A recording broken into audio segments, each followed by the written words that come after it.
On Tuesday, FIFA confirmed that it was planning to set up a new subsidiary called FIFA Forward Enterprise, which would take charge of the organization's commercial and event operations, and, perhaps most notably, sell minority stakes to outside investors, including some of Trump's extended family.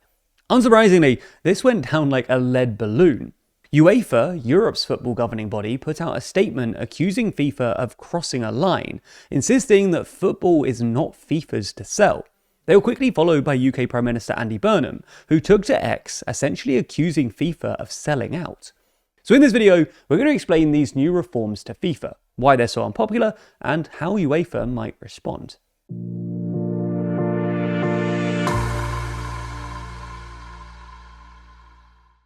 Which flag is better, the Seychelles or Marshall Islands? What about Scotland or South Korea, Trinidad or East Timor? How about a battle of the stars, the EU or USA? Cast your vote in our official flag ranking survey by clicking the link in the description. So let's start by explaining how FIFA is currently set up.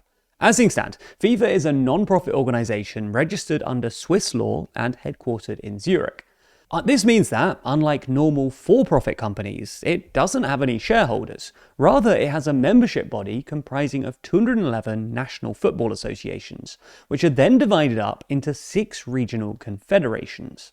Instead of going to shareholders, most of FIFA's profits should, in theory, be split relatively equally amongst these 211 associations, with most of this happening via the so-called FIFA Forward program.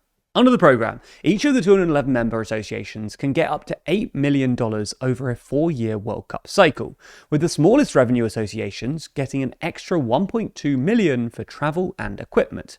Separately, each of the 6 confederations gets up to $60 million, and smaller zonal associations can get an additional $5 million. Because FIFA made loads of money this cycle, specifically about $13 billion, it will be paying out the maximum amount under the FIFA Forward program. This is pretty great for smaller associations. Montserrat, for instance, will receive the equivalent of $2,000 per person over the course of the cycle, but it's negligible for larger associations. India, on the other hand, will receive the equivalent of less than half a US cent per person. However, it's worth stressing that because these payments are capped, they account for an ever-shrinking share of FIFA's overall revenues. In total, FIFA Forward funding will come to just $2.25 billion this cycle, less than 20% of the $13 billion that FIFA made. Some of the remaining $10 billion or so will go on genuine expenses, like running FIFA, prize money, and topping up the organization's reserves. But where the rest of it goes is not entirely clear. Nonetheless, apparently not content with a spare billion or two, FIFA President Gianni Infantino has come up with yet another scheme to get even more money into the organization. In short, Infantino wants to set up a for-profit company called FIFA Forward Enterprise, or FFE, that will be a subsidiary of FIFA to deal with, quote, commercial and event operations. Infantino then wants to sell shares in this new company to minority investors, i.e. with no single investor owning more than 50%.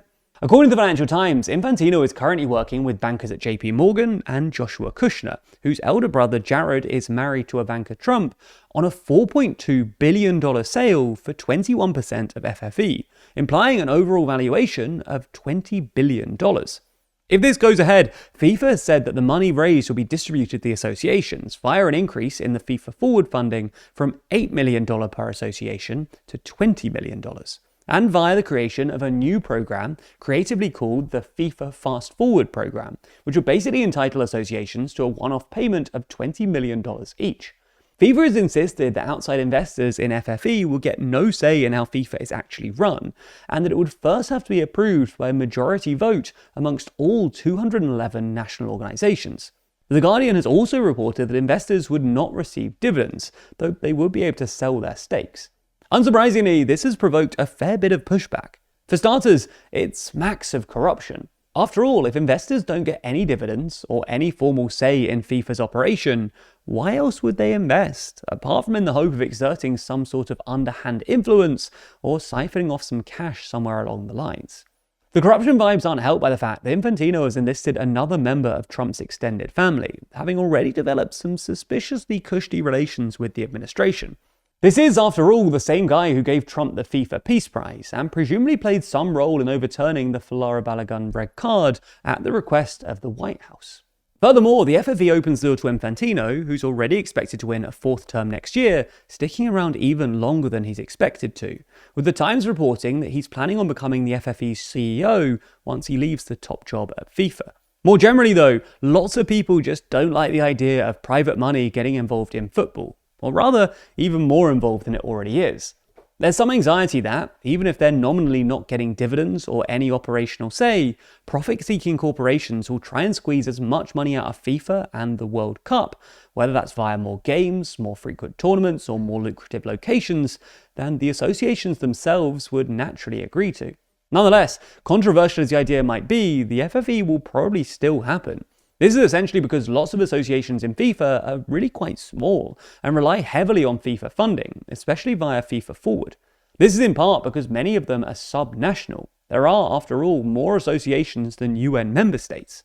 Anyway, this means that Infantino can essentially leverage the prospect of more funding, or the implicit threat of less funding, to get a majority of associations to support him, which under FIFA's one vote per member system is enough to get them through.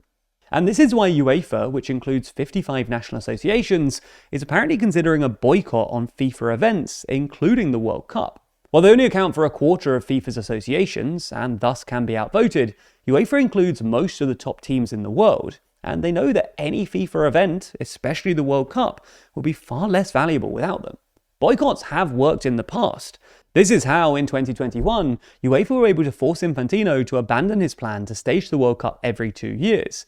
But if it doesn't work, it's not impossible to imagine UEFA starting its own alternative. FIFA already looks like a bit of a lost cause, especially given that Infantino doesn't look like he's going anywhere. And UEFA already has its own competition in the UEFA Nations League, launched in 2018.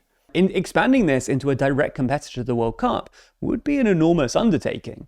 But ultimately, given where the best teams in the world are at the moment, the truth is that FIFA needs Europe more than Europe needs FIFA. Now, this is a huge story, and I can imagine that you felt pretty helpless by the headlines recently.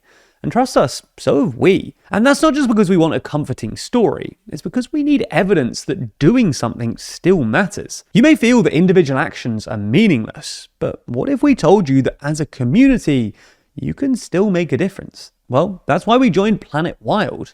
Planet Wild is not just your usual environmental organisation. It's a passionate community of over 25,000 members, including myself, built around a clear focus: protecting and conserving the world we all live in. We're more aware than ever that the world is a scary place, and the state of our planet needs to change. So every single month, the Planet Wild community funds a mission to protect endangered animals, restore our forests, and clean our oceans. The best part is they document all of the missions through videos on their YouTube channel, so we get to see what our contributions help to achieve. Examples of their incredible work span from training dogs to protect loggerhead sea turtles, restoring the cloud forests of Colombia, to turning a former fish farm into a beaver habitat. So where do you and I come in?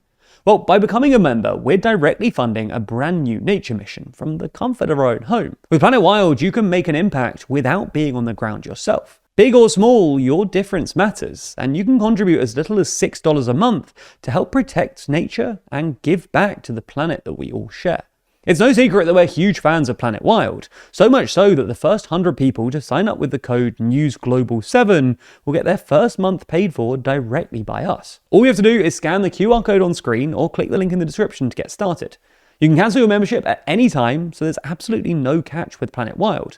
It's just an amazing way to give back to nature and create a real lasting change. And you'll never be left hanging as to where your money goes, as you'll be able to see the impact in less than 30 days right here on YouTube. So if you want to see them in action, check out their mission transforming a former fish farm into a beaver habitat.